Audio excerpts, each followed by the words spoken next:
Vice President Kamala Harris warning that Americans could suffer some costs from a Russian invasion of Ukraine, raising concerns for many who are already enduring skyrocketing inflation. Take a listen. When America stands for her principles and all of the things that we hold dear, it requires sometimes for us to put ourselves out there in a way that maybe we will incur some cost. And in this situation, that may relate to energy costs, for example. Long way of saying your gas prices are going up. Here now to weigh in, Daniel Turner, Power of the Future Executive Director, and Scott Martin, Kingsview Wealth Management Chief Investment Officer and a Fox Business contributor. Welcome to you both. Daniel, I will start with you. I think Americans are well aware of the fact that what's going on in Ukraine is going to raise prices on many things, on fuel, what they're putting in their gas, how they're heating their homes.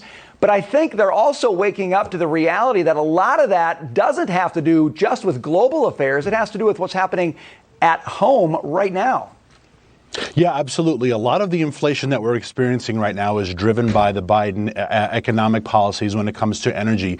We have a huge supply problem in this country, and that's because people like Deb Haaland, the Secretary of the Interior, has prohibited oil and gas leases on federal land. We have fracking bans on federal land. We have stopped leasing in the Gulf of Mexico. We've shut down pipelines. And so as our supply is dwindling, prices have gone through the roof naturally, and we're turning to OPEC, plus we're turning to other countries to produce. So when Kamala Harris says it's going to get worse, the question should be, well, how do we make it better domestically? And we do that by increasing production. Scott, you talk about the cost. It's not just the direct cost of what you pay at the pump or what you pay in your heating bill, but it also is all the indirect cost. To get products around this country requires fuel.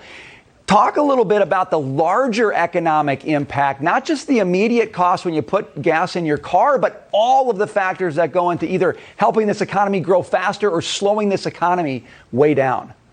Yeah, it goes just into about everything, Brian. And I'll tell you what else it does. It affects the consumer confidence levels, too, because you're right. If they're spending more money at the pump, that's less money they have to spend at the stores, on their kids, et cetera. And that actually slows down consumer confidence, too, which then slows down economic growth. The other thing, too, if you think about it, we're just now getting ready, or at least hoping for at least some of the unkinking of the supply chain. So you're going to have oil prices potentially spiking on the back of what could be a supply chain workout here. That's exactly why I think stocks have taken this so hard so far, because they see what's coming down the road.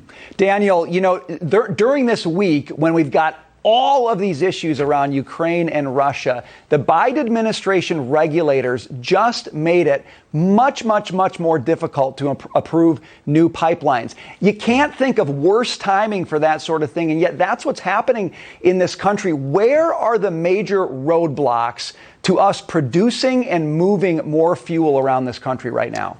Yeah, and what they have done with the Federal Energy Regulatory Commission, FERC, by politicizing it and having climate change be the deciding factors in infrastructure projects, it's very similar to what the new Fed nominees are trying to do by politicizing the Fed and bringing climate change into all of their economic regulatory decisions. And so, yeah, this is going to really start to affect the economy more and more. As we make it hard to produce this product, the prices are going to get passed down to consumers. Everything in this country is grown, transported, manufactured. It all needs energy. And cheap energy is a cheap and better and inexpensive life. And the Biden administration is punishing the very people they claim to care about. The poor, the middle class, they're the ones who suffer. Scott, let's talk about this consumer sentiment thing a little bit, because everyone's pointing to inflation and they're worried about price levels, but very few people are actually talking about economic growth. We've got a word from the 70s we hate called stagflation. It requires inflation and it requires a slowing economy.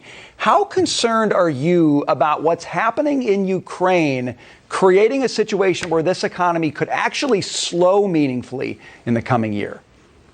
Pretty concerned, Brian, especially if that spreads from Ukraine to Europe and the rest of the continent. I'll tell you what else, too, to think about is you've got the stagflation concerns, and then you've got a Federal Reserve that's got at least, 3 to 4, maybe 5 rate hikes in front of it for the rest of the year, too. So you've got the Fed hiking rates, which is obviously destimulative. You've got stagflation, which is not good. And then you have the consumer confidence levels possibly dropping with oil prices going up. So those three things together are going to definitely slow economic growth. We had a great print, obviously, last reading. But with this quarter, the quarter going forward, you're looking at maybe 2, 3% back to average trend. That's not a good place to start if you're looking at high oil prices and stagflation come down the pipe. It feels like a perfect storm situation. Daniel, I think the key to dealing with it is going to be energy. One of the most problematic diversions you have is between what Europe needs in terms of its energy situation and what it set itself up for. It is entirely dependent, or at least a large extent dependent on Russia.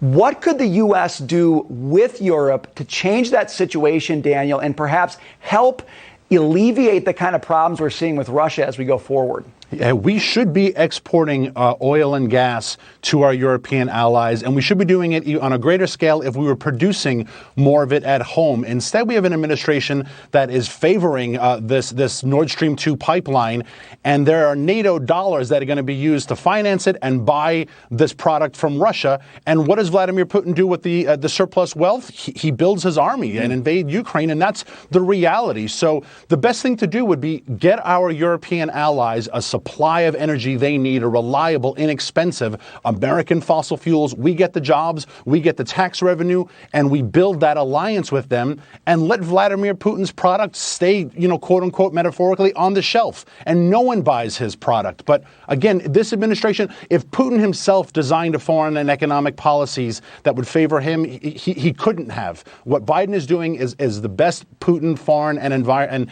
energy policy possible. And in fact, we know that Vladimir Putin has encouraged exactly the kinds of policies that we're seeing in Europe and the United States. This is his dream scenario. It's in our hands to reverse it. We just need a president who has the guts to do that and stand up to his own party. Daniel and Scott, we got to leave it there. Thanks so much for being with us. Thank you. See ya.